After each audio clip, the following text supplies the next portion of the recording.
wellness and wonders. Hope everybody's doing great. We're gonna start the show a little early, but I'm gonna put my joint down for the sunspot so y'all can feel into the room, right? So bear with me.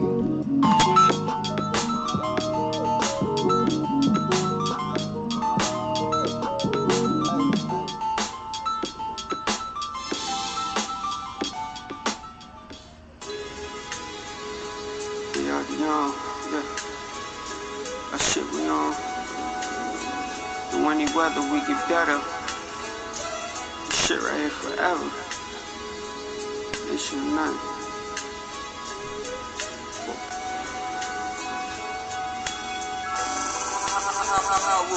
Yeah, it could be your time today, so you better find a way.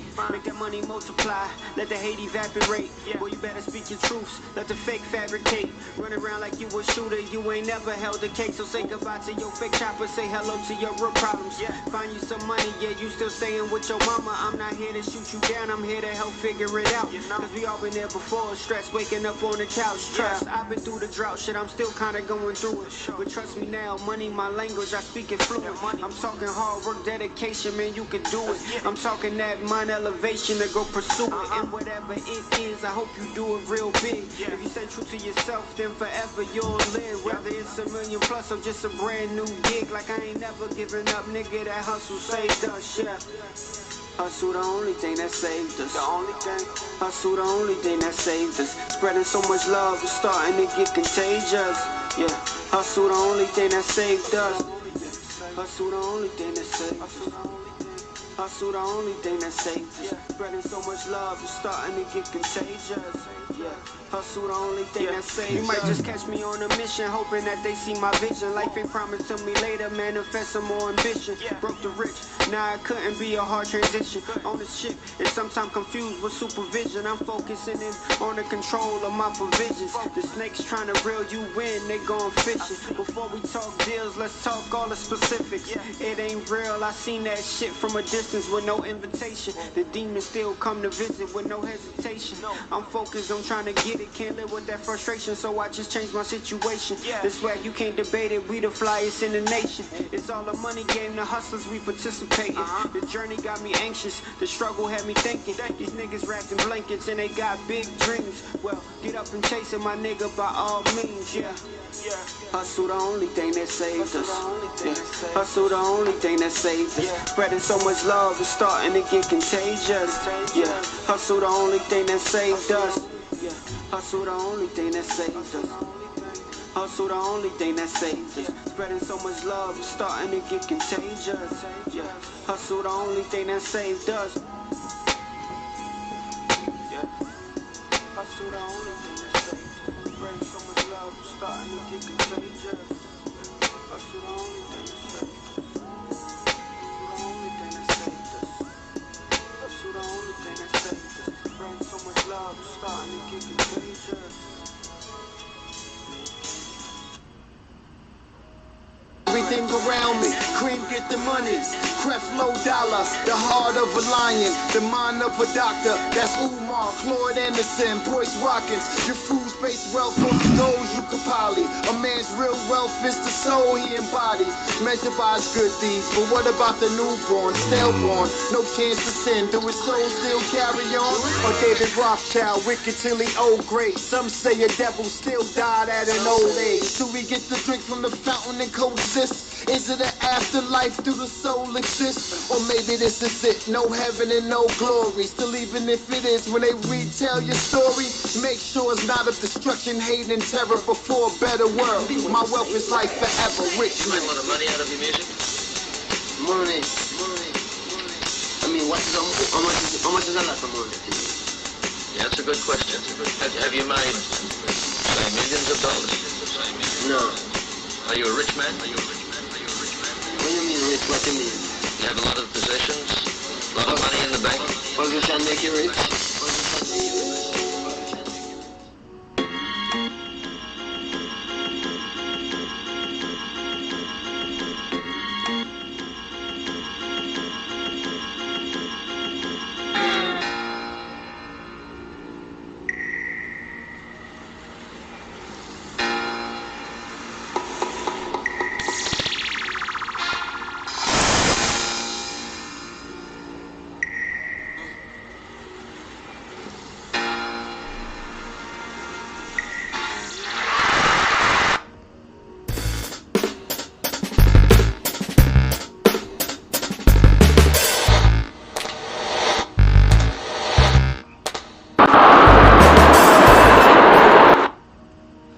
Wellness and Oneness, everybody. I hope you're doing good. What's the chit chatter, earthy matter? You ready for some Omega Sun data? We're gonna rock it hardcore. You know, keep it in perspective. Keep a nice positive vibe going on. Hope you can hear me loud and clear. We're gonna talk about an interesting topic. An interesting topic in itself about culture, right? And the culture in particular is basically a worldwide phenomenon, a shared culture amongst many different societies and people. And we want to tackle whether it's dysfunctional or empowering, right? And it's the aggressive intent. That's the name of the title of the show. Aggressive intent, the thug ho culture, okay? Yeah. And there's a little sprinkle of that N-word, the nigga word going on, because so many people seem to put it in their talk, in their conversation, and it's so fluid, it's so passive and seamless, you know, it's just like it really has, you know, no power to it. But how did it get to that point? First, we want to deal with a quote by Dr. John Henry Clark. To control the people, you first must control what they think, right? About themselves, about their history and their culture. And when your conqueror, the conqueror of that people, makes you ashamed of that history and culture, they don't need any prison walls nor chains to hold you. See, in that phrase, in that quote, specifically saying that the dysfunction, the miscommunication, the ill will, the ill repute of a culture that does you a disservice, the conqueror will use it. The person that wants to have power, the group that wants to have power, will use it against you. Use it against the people that they would like to oppress. And then the culture itself will be the imprisonment. And that's what we're talking about right now. I hope you can hear me. Let me do something real quick so I can get my sound right. Okay, we good. I got a few screens running, and I'm gonna take my time with it, right? I also have questions. You gotta have questions, you know. Questions lead us to greater solutions and answers. And the first question I have, and I want you to ask the people in your circles, what is the importance of image and culture? Image and character. I was going to say culture. Right? Culture is a way of life.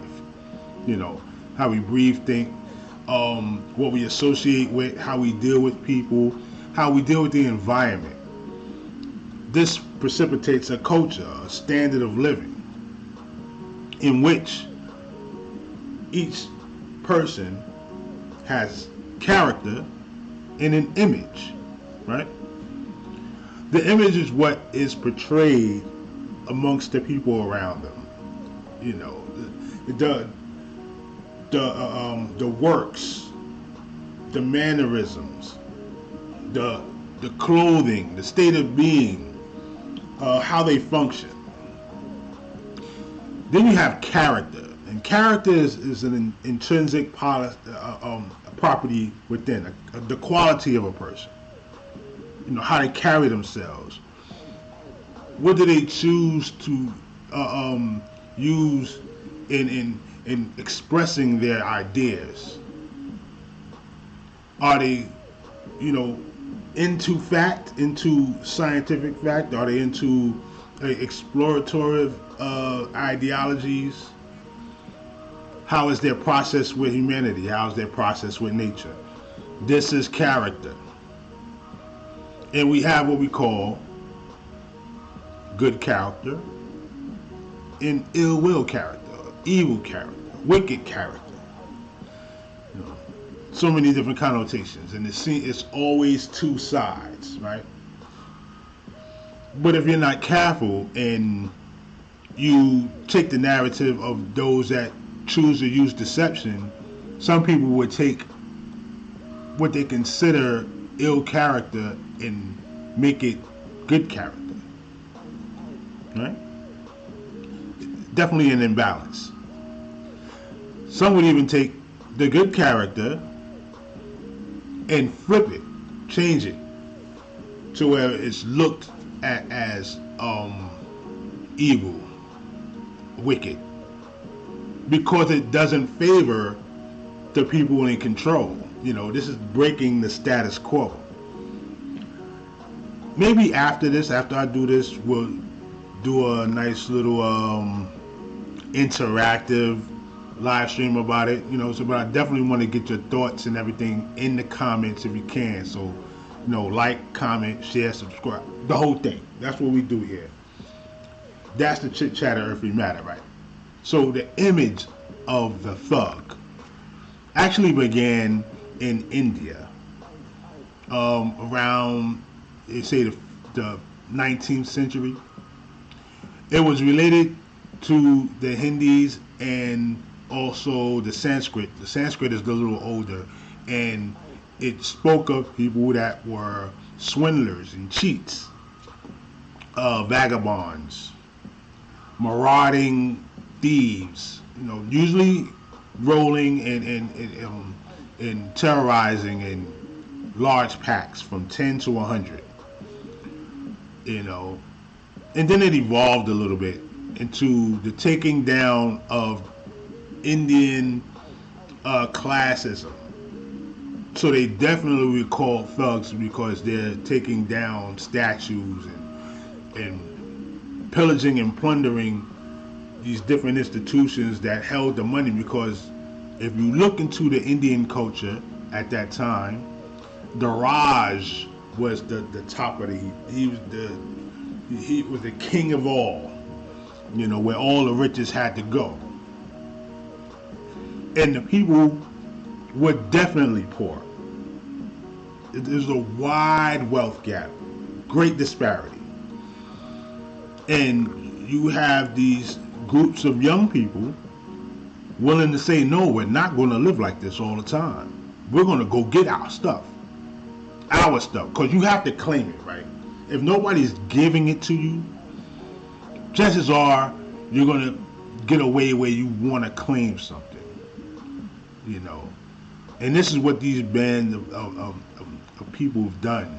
And they've done wicked things because they would catch everything. Travelers from other countries, sometimes their own. It just became a vicious ball of aggressive intent. And that is what we call crime, the criminal. The beginning of the celebration of dysfunctional behavior. I mean, this has gone throughout time, but is labeled a certain way. And we're going to also see how that plays out into the hip-hop world, because it was introduced at a certain time. So we definitely got to understand what the thug is about, the thuggy. The thuggy, the sagi, how they pronounce it is it's a tonal language, you know, basically from the back. No, it's a tonal language from the back of your throat to be pronounced properly. But we get it as the word thug, you know.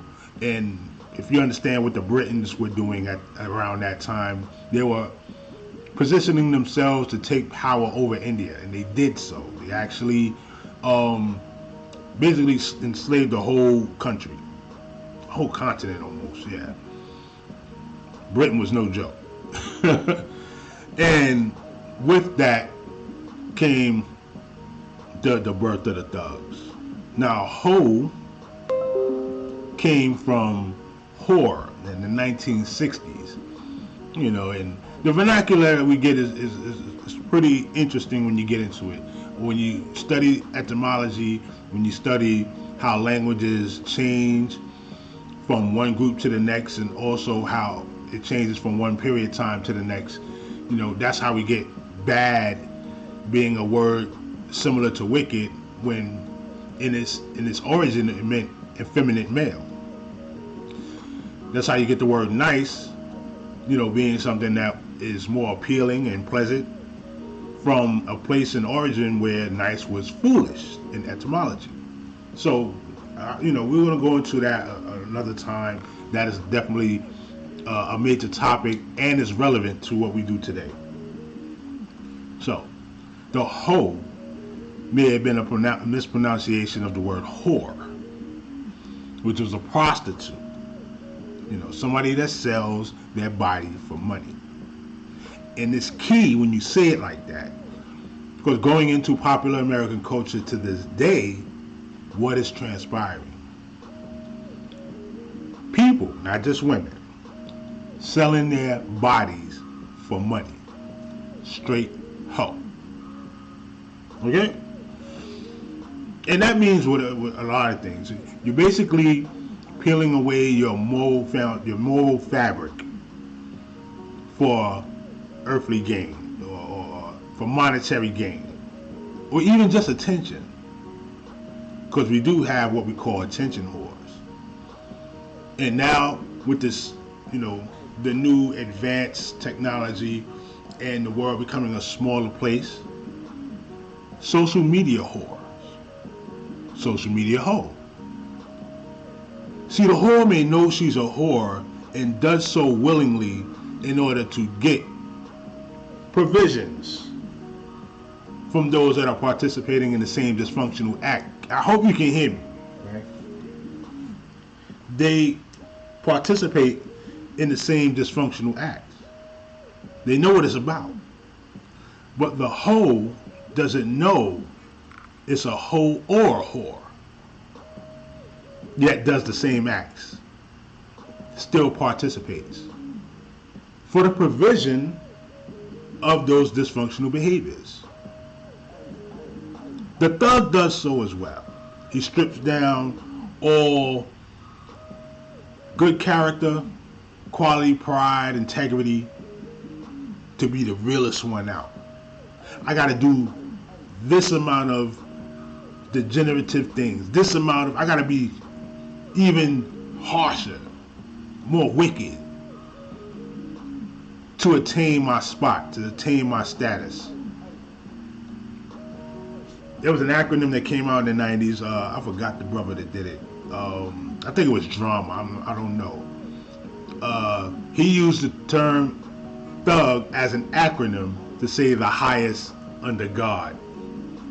Crazy. Great marketing, though. Great marketing. Because people buy into that. Oh, I'm gonna repurpose this word. I'm gonna repurpose this attitude. And one of the first people that was successful in doing that, where the culmination of the changing the guard in hip hop itself, because it's always been hard, was Tupac Amaru Shakur. Interesting name. Tupac Amaru. And from his original name, was it Lascane Smith, Paris?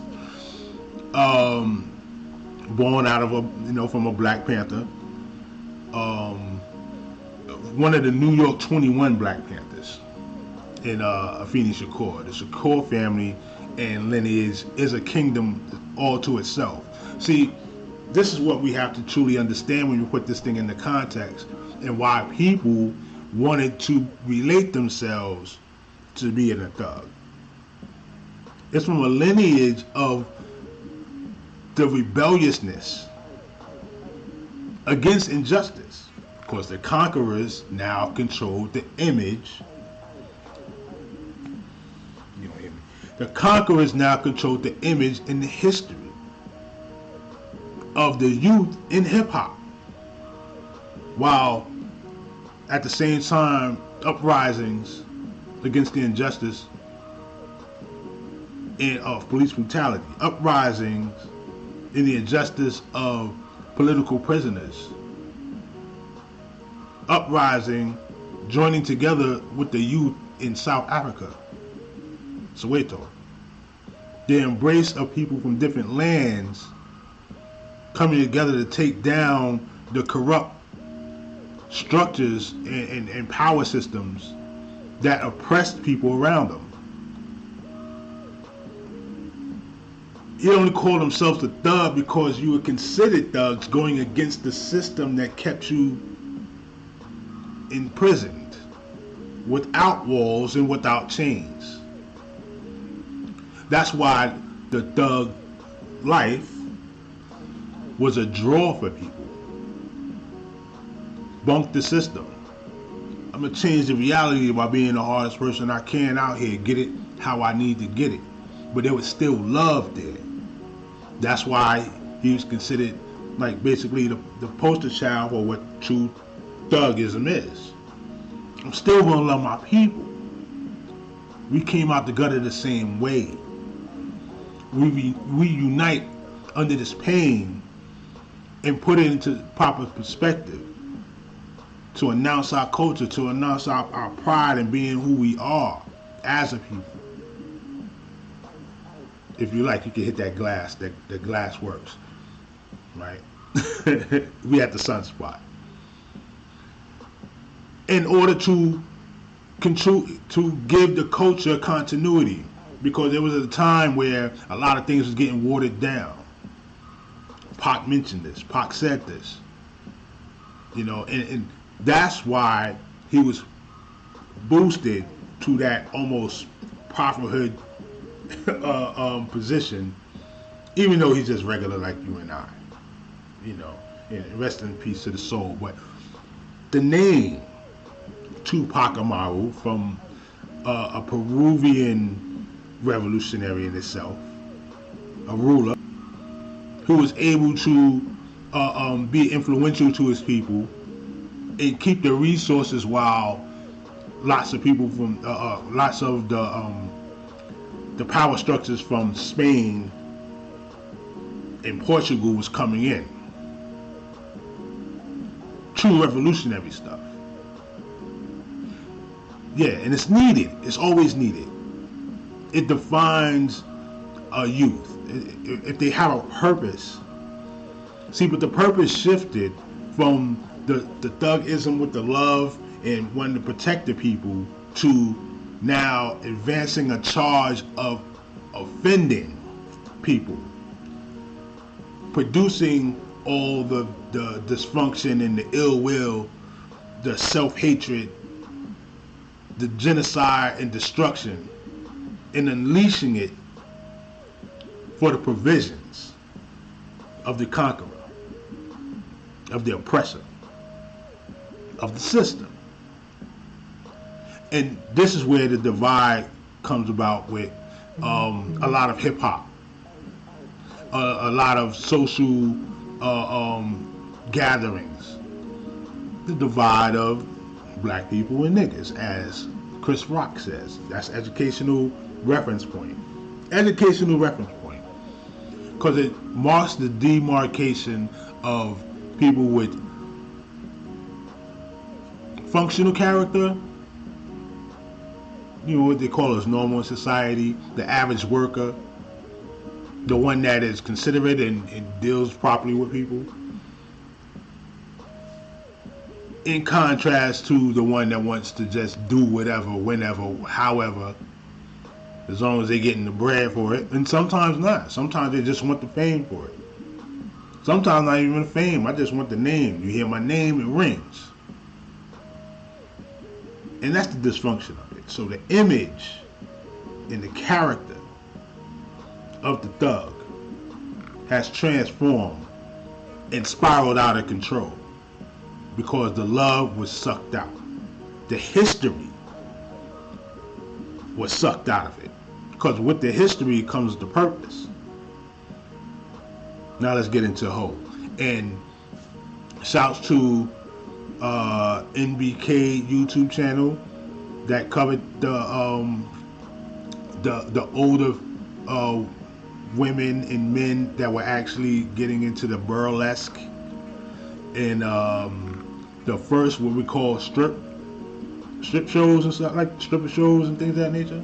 Also Cynthia Rose formerly known as Ashe Divine, she covered this as well with the changing of music with that from the WAP experience, Cardi B.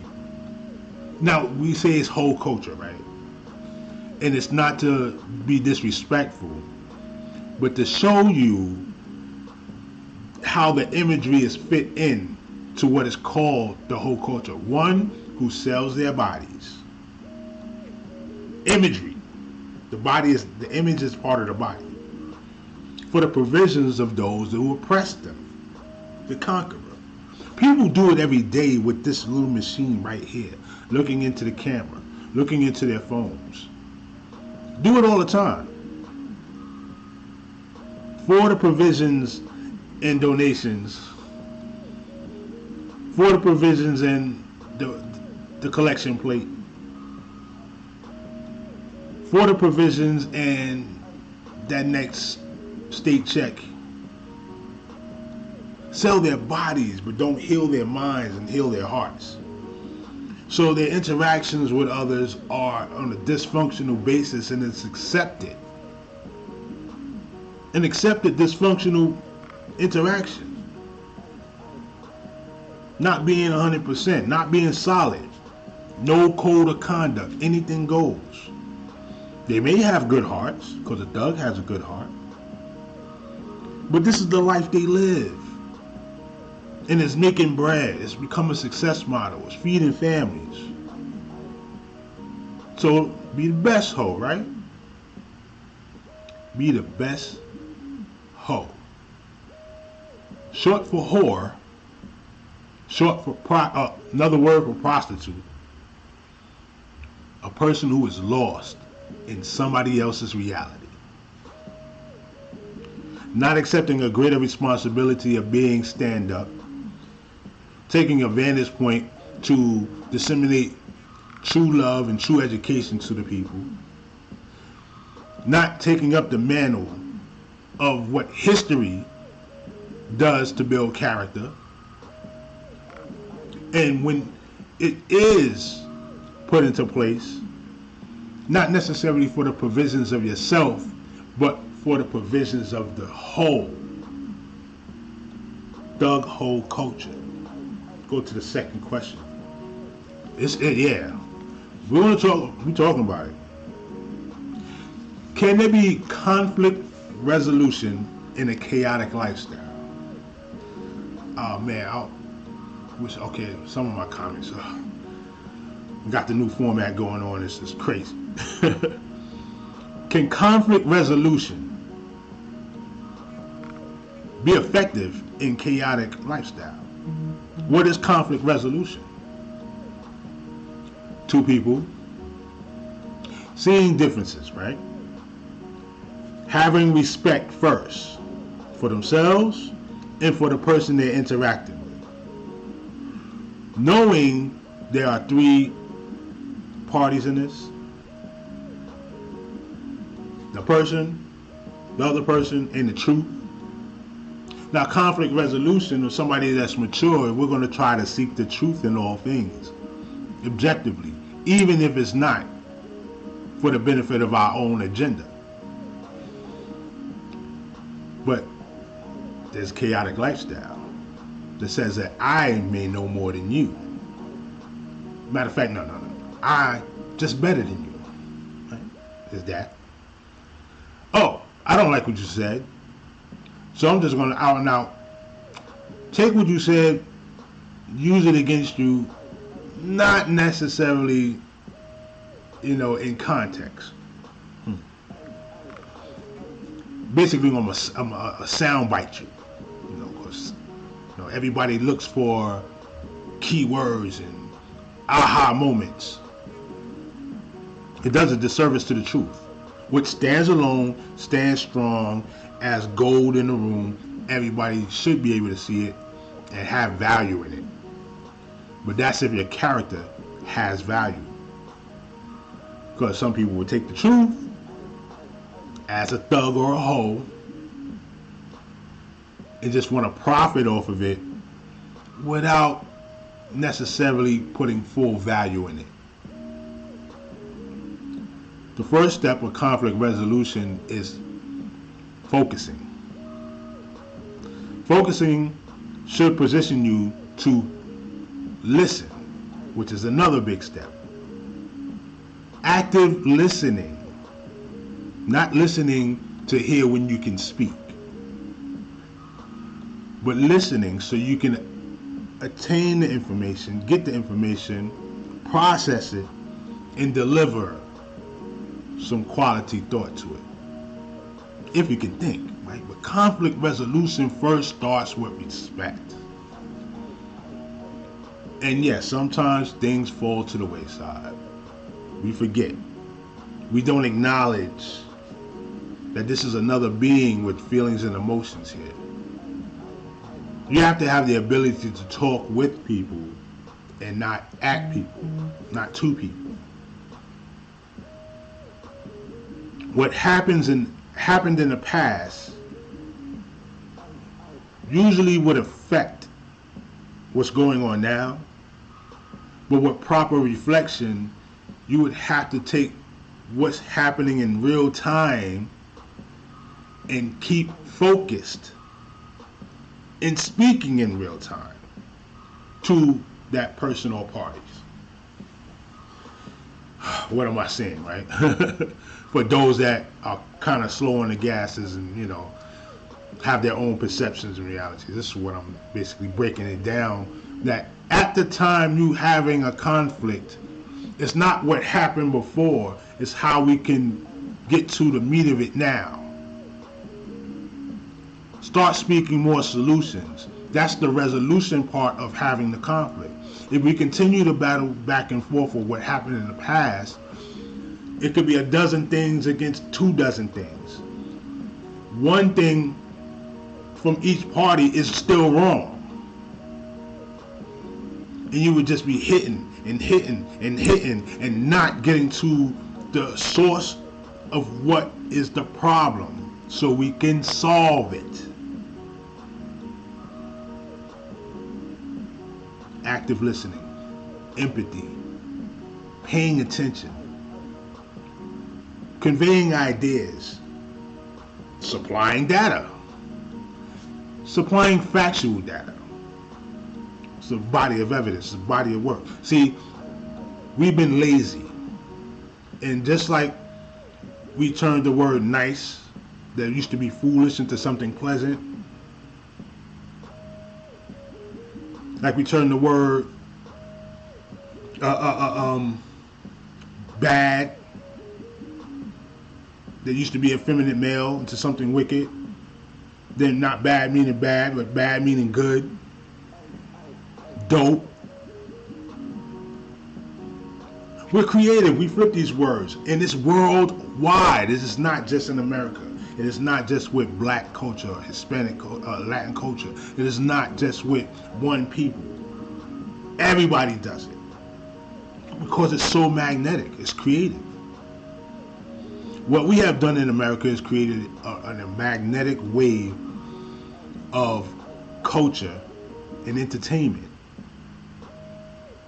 So much that it's appealing to people. They get it and it's fresh off and it feels new. So you don't even know the language, but you might curse it out. Yeah, and adopt a dysfunctional behavior without even knowing it. Just to be a part of something that may not necessarily be in your best interest. Hence you got people now flipping things out of context like I'm gonna run down on you. You really know what that means? Like pull up for what? Clap. I'm gonna clap this kid. Clap him. Aggressive intent. For what? Calling women bruh. How? Loss of history. Lack of understanding where you came from. Or an acceptance of the dysfunction that came from, and not positioning yourself to heal. So the wounds are still open, and you deal with this false sense of being aggressive, and many have not gone to that lane yet. Many have not traveled there. There are people that live very highly violent lives and wish to take back a lot of it, because in the end you lose a lot, especially if you do time. Imagine something that you did as a kid and you got to pay for it. 20 years, 30 years, 10 years, 5 years. Things change a lot in 5 years. There are people that actually went away at a certain period of time. Let's say the curve of the new millennium, 98 into 2000s, from tokens in the subway train here in New York City, as you see the background, to the Metro card, where you slide in a plastic card. Where's the money? That means a whole cultural landscape changes for them. They have to process that. Coming from a place where you're actively behind walls, in chains, amongst people with great aggressive intent, as great as yours. Because the ultimate rule of the game is survival. And when you're surviving in an aggressive landscape, an aggressive culture, you tend to put on the worst part of your character. What grows from that? What is healed? Can conflict resolution come from there? I say it was the worst ones among us that wound up becoming the best ones among us, with the transformation of understanding conflict resolution, self-respect, and pride in their image. So yes, conflict resolution can be effective. We do this with body language, and as long as I don't shoot at yours and harm yours,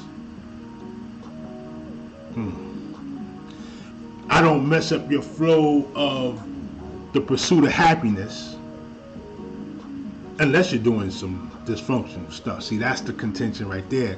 What you may consider,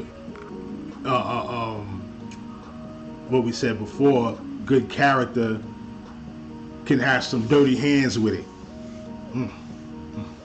And those that may consider the heel, the antagonist, oh shoot, those who be considered the antagonists wind up being the ones with most of the solutions. And that's the interesting part of it. The conflict resolution. I gotta hit you up later. Yeah. Whew. Hard so. And they know I'm on it. Welcome to conflict resolution.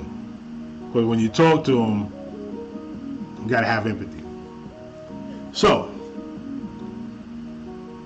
it's effective because people that know another aggressive person knows the space that they need to have from them, know that the reality that they deal with comes with dire consequences.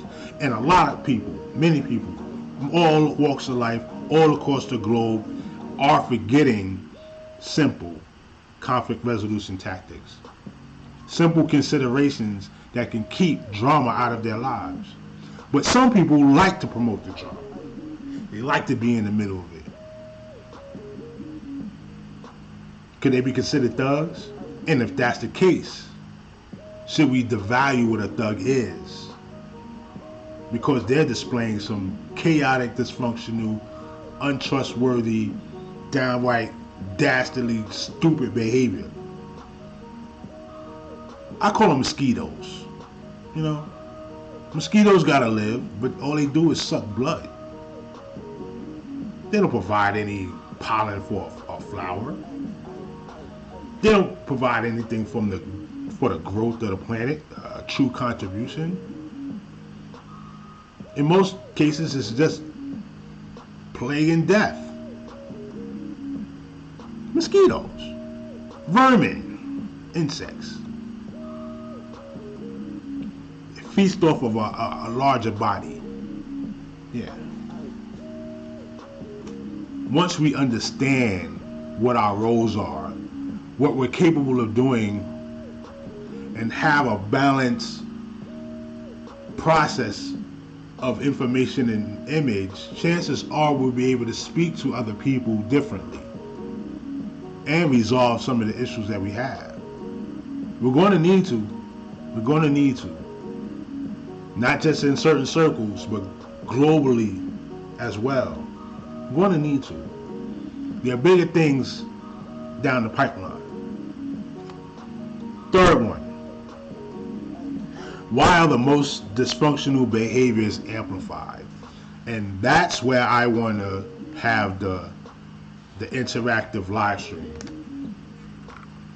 Dysfunctional behaviors. Why do people gravitate to it? Even if it doesn't pay, they like it. It's a lust. It's a bloodlust. Just to see somebody in a certain position.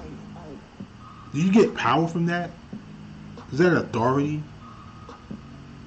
What's the issue with that? What's the issue with wanting to see somebody else hurt and injured? That's without the lack of conflict resolution, without even talking to the person about why you're upset with them. In a forum where there is etiquette, where there is a meeting of the minds, a lot of people are afflicted with some heavy trauma. A lot of people are just not happy with themselves. Many people are seeking to click and join groups to self-identify within the group, to gain some type of acceptance. So I'm willing to be a fool to be accepted by a group, not accepting truth, or not establishing a reasonable foundation to move forward from the contention. How about that? If you're not willing to at least meet the next person eye to eye, you're not willing to, take some of their points and say, well, this is a point where we agree to disagree. Move on. But the dysfunction comes in with having the last word. Being that dude, being that chick. I'm about this, about that life. What? I was told a long time ago, don't argue with a donkey if it doesn't do the work. Because from far away, you both look like asses. I'll say it again. Don't argue with a donkey that doesn't do the work. Because from far away, you both look like asses. And that's what it's come to now. A friend won't check the next person, their friend, because in order to be accepted, I gotta agree with you. That's not a friend. That's not somebody that wants to see the best qualities out of you. I hope you get that. They're enabling you to do more madness. They're enabling you to keep fighting the fight that doesn't amount to nothing. Because there has to be something in the end game. There has to be. It doesn't have to be the provisions of the chaos. That makes you a hoe. The provisions of a dysfunctional behavior, you're prostituting yourself. You've given your body. You've given your mind, your physical force to the provision of somebody that doesn't have your best interest at heart. You're a whore. You're a hoe. Okay, you're a destructive person. You're gonna tear down everything. You're gonna ride out, but with no purpose. None. You gotta have a purpose to fasten yourself to good character. The purpose of the whole, the continuity of the whole, to keeping it shaped and well, to promote peace. Warlords that have knowledge of self do that because they'll see an injustice and eradicate it, take it away. A man code, and this is real important. This is real important. We're going to talk when I do the dysfunctional behavior show. We're going to talk about a man code because I've heard people ramble off at their mouth at a mile a minute, saying nothing. And then at the end say, I'm a grown ass man. You're a grown ass. You're rambling off a mile a minute, saying little to nothing. Just to sound like you're forceful. Back in the days, and even now, be the loudest one in the group. Be the weakest one. Be the show-off. Get everybody in trouble. It be the show-off to get everybody. It's the know-it-all that knows nothing, produces nothing, that sinks the whole group down, while the work is being done steadfastly by people who are focused, selectively listen, actively listen, selectively focus on things, don't consider themselves a definitive voice, but takes the data as is, processes it, and moves on. Because there's more things to work on. The ant has no time to bicker with the grasshopper. The dysfunctional behavior is alluring to people who are broken, weak. They can put on the outfit, but not be the person. They can have the mannerisms, the voice inflections, the delusions, the self-idealisms of like they're from that place, when they really know. Matter of fact, they don't even have to know. We know. Other people know. That's not it. You're not from there. You're doing a lot. Bring it. Be you. Be you. This is what makes the universe go round. You being you and me being me. And I shouldn't have to take anything away from how I move to fit your needs, to make you feel comfortable, just like you shouldn't have to do it with me. We're meeting minds for a common goal of accepting reality for what it is, trying to change it for what it ain't, and continuing this flow process of life for us and our families. Dysfunction is all the way across the board. There's millions in gangs. And sometimes we'll get love. But the chaotic lifestyle is what keeps them trapped, as Dr. Clark would say. No prison walls, no chains. You're stuck in your character. And if you don't learn and understand the history of who you really are, where you come from, where your people are from,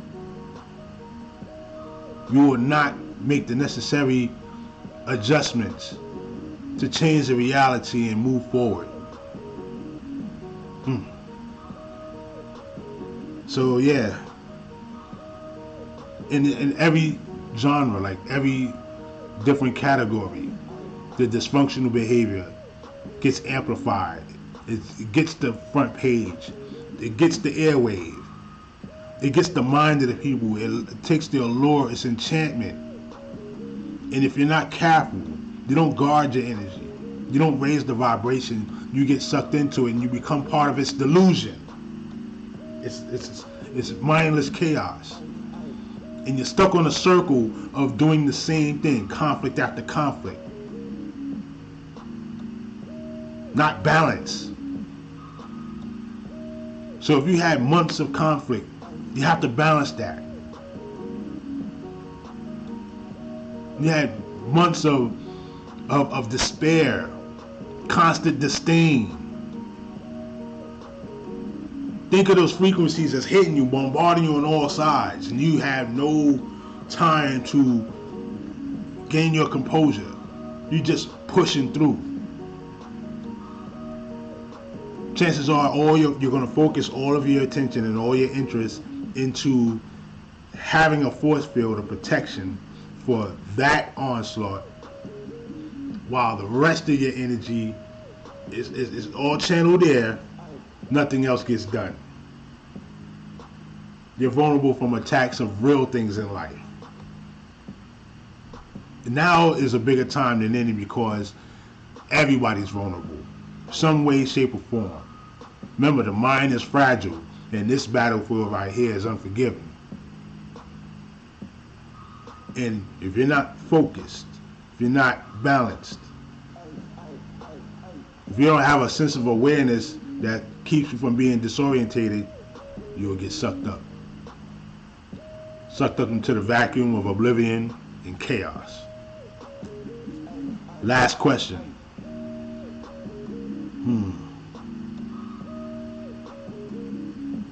In the changing of reality, in the process of where do we go from here? Where is love? Can we find love in the dysfunction? Can we find love in the dysfunction? Can you find a relationship in dysfunction? Yeah. People who are dysfunctional can have qualities that appeal to them, usually for the time being, because what's not being dealt with is emotional maturity. Emotional maturity is something else. That'll bring you the prize. Emotional immaturity can make you a hoe. Make you a hoe. Make you a thug. Not a desirable one at that. You have to have some level of intelligence. Je ne sais quoi, as they say. Cool etiquette. We admire those people that were in the street life because the way they carried themselves. But don't get it messed up. They came from dysfunctional behaviors. Imagine the mindset that you having waking up and you want to open a box of Raisin Bran and a couple of roaches fall out. You 6'3" in a apartment with the ceiling is like 7'5". Your reality changes. Your concentration is about getting out of this unwalled prison. And any chance I get, I'm gonna do it. And people put their life on that line. And many die. Many more go to prison. But then some make it. And you're one of those that made it. But you haven't considered the pain that it took for you to make it. You carved out a course of chaos that you see the faces. The times you know what you did, and you couldn't sit well with it. The time you could have made amends and didn't do it well. And then there's also the times where you actually bless people. It's a strange thing. The same poison that others consume You can make cures.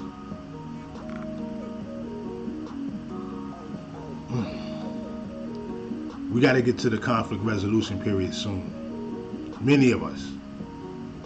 Because if you hear the talk, you see the fake moves, you peep the reality, you see the provisions, how people get it, what people are willing to do, how they covet, how they lie, how they scheme. That wicked character comes back. Now, I'm not the one that's an authority on the issue, nor am I the definitive voice. And I, True Omega Sun, Sunspot, you can tap that glass anytime. I'll love it. My peoples will love it.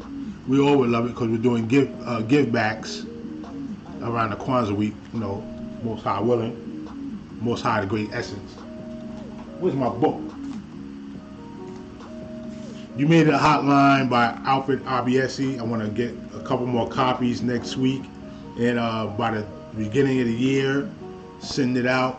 It's a great read for people that like hip hop. You Made It a Hotline. Albert Abiesi, OneTrackMind.com. OneTrackMind, MINE.com. I, True Omega Sun, don't use karma as a weapon. Karma is what it is. The ebb and flow wave of the cosmic ocean to the land and sand, that is reality. You've put that energy out there. It will come back to see you. See if you've grown. See if you've matured. See if you're willing to gain wellness and oneness. Hey, baby, same way I came in, same way I leave. I don't have all the answers, and I had a few questions. Maybe you can have an answer come out of you. Remember, like, comment, share, subscribe. Stay in the zone. And I wish you wellness. Peace. Two fingers together.